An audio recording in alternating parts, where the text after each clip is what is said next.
tense every time. So the next project is a crosscut sled for my table saw, which I don't have and I need really badly. And my grandfather actually, coolly enough, made a nice one, but it was a single rail. And I don't understand necessarily what the purpose of that was. But if you can see, there was this long 48-inch piece of 3/4 by, I think it's 3/8, cold rolled, and then these two brackets that went in so you could clamp a board in there, and then you would use a rip fence to help square it. So there's a series of tapped holes all the way down this thing, and as I got to thinking about it, I had a really nice piece of melamine that I can use to be the surface of my crosscut sled, plus a couple pieces of hardwood.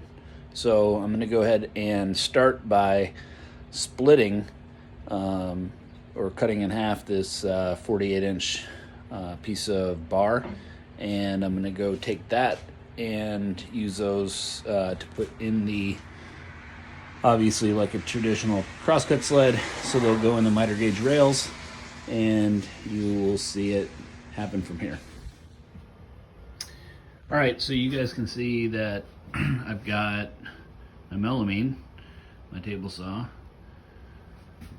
my front and back fences. The back one is really not a fence. This one goes right here. It's just really, if you've seen, you guys know what a crosscut sled looks like, but the back one is just to keep the material together.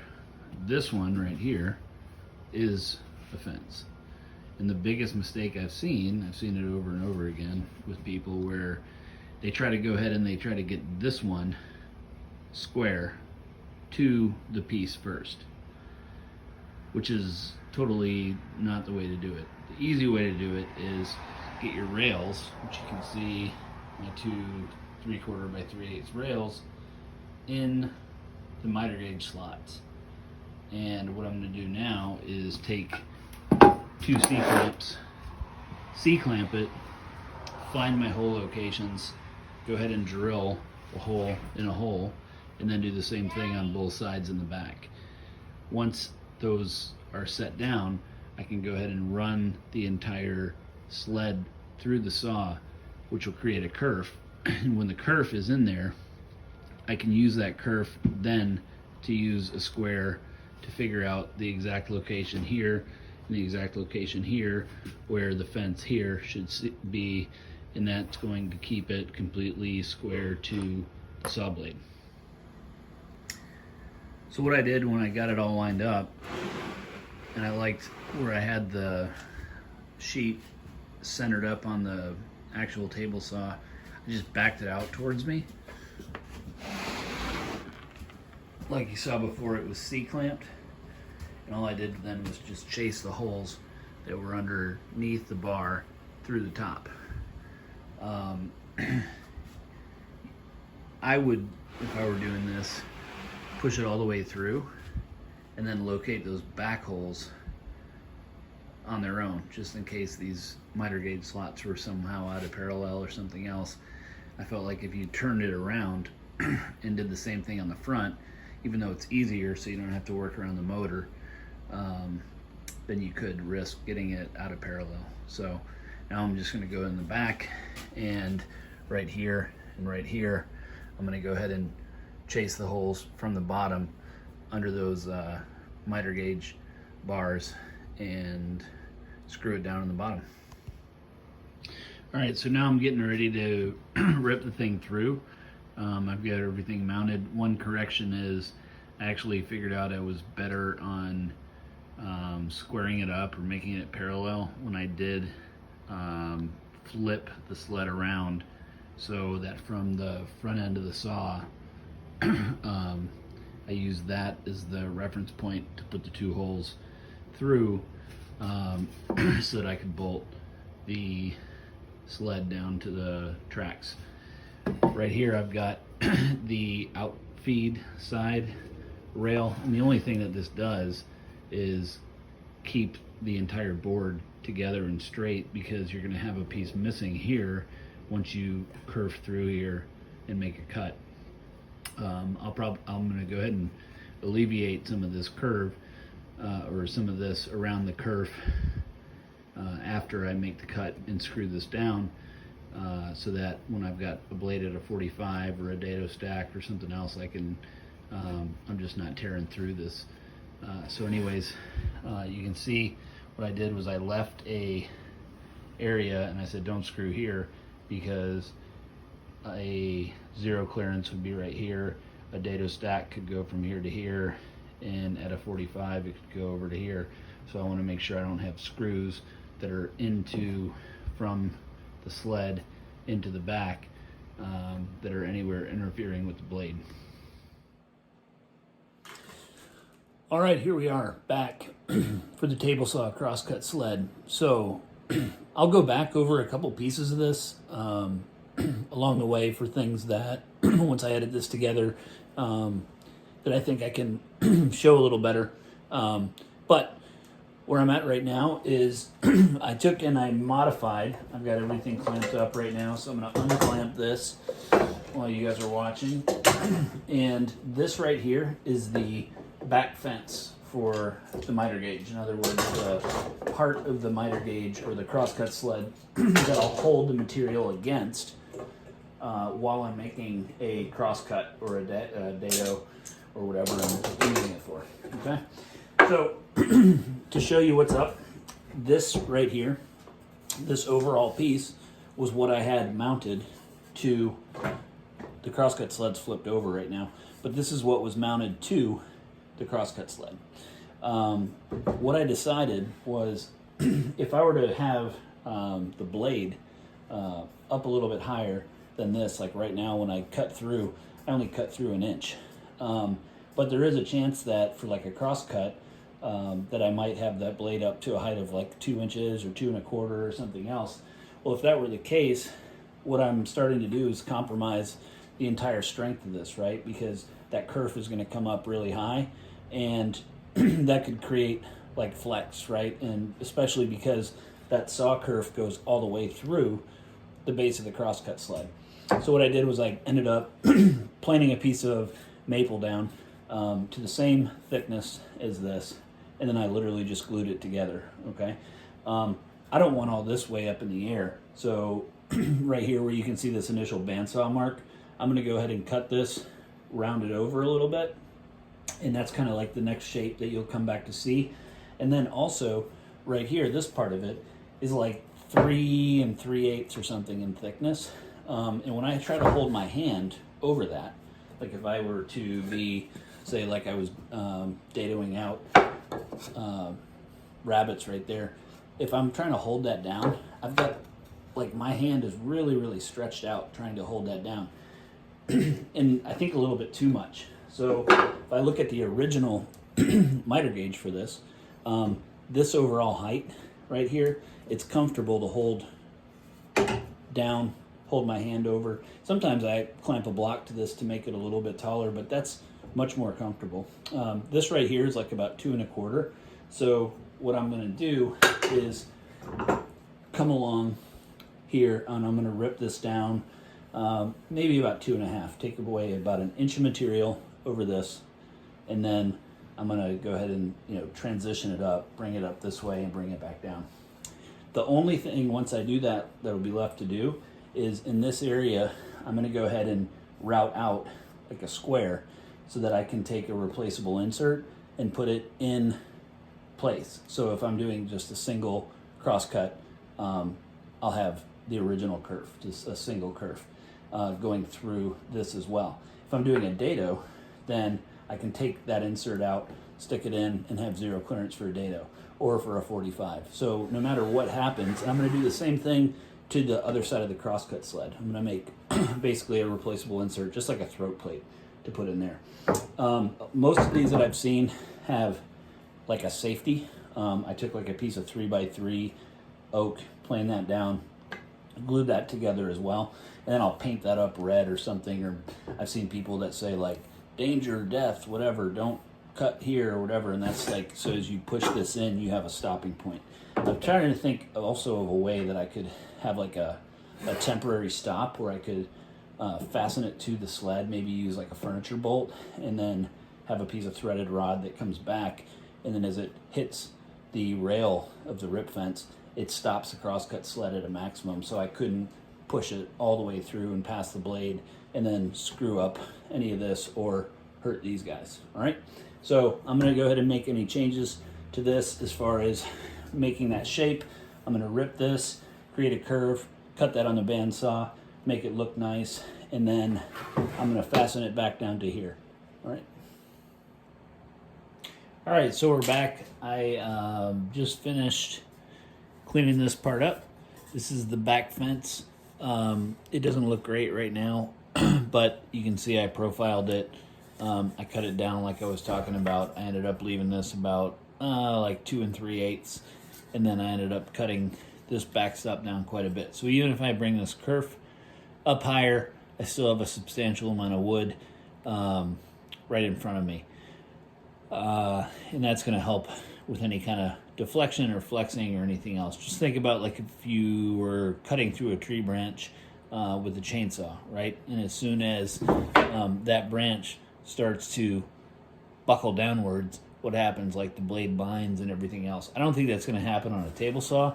We know it's pretty much not, but we're talking about like when you're moving the sled up and down, putting it back on the saw. You just really don't want any kind of deflection or anything else, or to compromise the integrity of the sled. If I had it to do again on the back, on the I don't know what you call it, like the oh shit, don't cut yourself off, I don't think I would put this part on until after I had completely finished the fence and gotten into the shape I want to. It was just kind of a pain to work around on the bandsaw to cut that shape out, but it did actually create like a really nice push block when I ended up ripping this down on the table saw where I got it. The other thing you can look at, the reason I really didn't like the fact that I had already put this on was because when I got in here, I'm going to round this over with like a 3/8 round over bit on the inside and on the outside. But when I got in here, there's no way I'm going to be able to get a round over bit on a router down into here. It's bumping into it, so kind of wish I hadn't done that. I ended up having to go back old school and grab this like a rasp and kind of like work my way down around here, and I'll tune it up and everything else with sandpaper, so that's not going to be a big deal. Anyways, so that's the next part. I'll round that over tomorrow. It's a little bit late to run the router. The next thing, though, I wanted you guys to see was, you can see there's a bunch of lines on the bottom of the Crosscut Sled. And all those lines are there because you have a lot of friction, right? You have like a huge surface area on this tabletop. And all that surface area creates... The front sled's still on there on the outfeed side, which was not helping me out. But all that surface area across the surface of the table saw is creating like a lot of sliding friction. So what I'm thinking is, while I have the opportunity, why not just go ahead and look at, like on this table saw, there's the wings are relieved, which obviously they did in manufacturing to cut down cost. Reduce material, reduce weight, everything else. And in this case, so I want to make sure I have like solid bearing surface on all of the cast parts of the saw. So if your saw is like that, then you might want to think about doing something like this. Especially if your saw is totally solid, you can run a ton of grooves or something. But what I'm going to do is use a V-groove bit, and what I've done is like laid out marks that correspond at least here along the wings, so that on the flats of the wings where it's ground and cast, I can relieve like a little bit of material with that V-groove bit, and what that's going to do is just actually alleviate some of that sliding friction. And then over here, when I get into the middle part of the saw where there's a lot of meat, I can actually put quite a few more. Unfortunately, I can't, like, you could actually, like, you've seen table saws or router tables or something else where they put a ton of things, like they're almost kerfs that go like every 1/8 of an inch or 1/4 of an inch all the way across. I can't really do that because I have a screw holding the fence here, a screw holding the fence here, a screw holding the fence here, a screw holding the miter bar here. So I can't do all of that, but what I can do is at least give it some relief. And if I give it some relief, it should slide a little bit better. And then if any dust actually comes up from the bottom of the saw through the throat plate of the table saw around the blade, then it at least allows it like an escape path. My dust collector has pretty good CFM and brings it down pretty quick, but still you're gonna get some dust that's gonna come out. The other thing I'm gonna do is if I flip this over, you'd see, I don't know if this is gonna work or not, but on the outfeed side of the saw, and this is actually labeled out right now, because this is the front of the sled, which would be on the outfeed side of the saw. It's flipped over. I already marked out. I'm just gonna cut a 45, like dog ear it right across here. So this piece of material, like that, going across here, or better yet, right here, will be relieved. And I made the relief from this point, so it's still, the center of it is on the flat of the cast surface, and then as it goes out, it's going past here. So it's still running on the cast surface. What I'm going to do on the bottom of the sled is round this over pretty drastically so that it's still, like, it's creating a ramp to get over anything. So that's the next part. Okay, crosscut sled almost done. I just wanted to shoot this before I flip it, but you can see, like I said, what I did was after I ran it through, I went ahead and made a series of grooves, and those grooves correspond to wherever there's solid casting on the saw. And again, that's just to alleviate some dust. And the other reason I wanted to throw this on was so you can see this, port and starboard. Why would I do that? I had a guy one time, I built a sailboat years ago, and this guy wanted to come in the shop and see it, and he said, you know, oh, you're one of those boat guys, you gotta do port, starboard, you know, forward, back, everything. And I said, it's really not about that. It's actually because when you build stuff where you flip it over back and forth a bunch of times, sometimes you can't remember if it was on the left side when it was up or if you did it when it was down. So you kind of can't go wrong if you do the same labeling. So here's the top. I have to hog out a little bit of, do a little chisel work over here. So that adjustable throat plate, everything is in place for that. I bought some, I was gonna buy 1/4 inch masonite, and I had some, but not quite as much as I wanted. This is actually whiteboard, so it's just masonite, but it's white. So I suppose I could cut it through that way, or put the brown side up. So I have to put those in, some threaded inserts in here, and go ahead and put the completed fence on. The thing is, right now, it's already sliding noticeably better with that relief in it. So, less friction. Crosscut sled complete. So I've got my zero clearance insert. This insert back in the fence, I haven't cut through yet because I just had to run out to get a couple more threaded inserts. So those are done. I made 4 of these of each type of insert. I did my don't mess with this part of the sled block right here. Slides through really nice.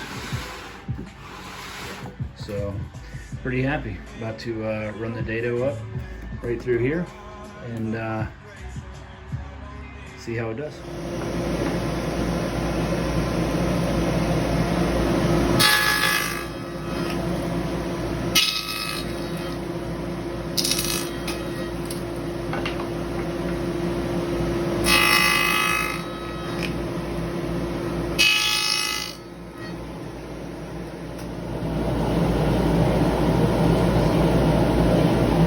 perfect tenants every time.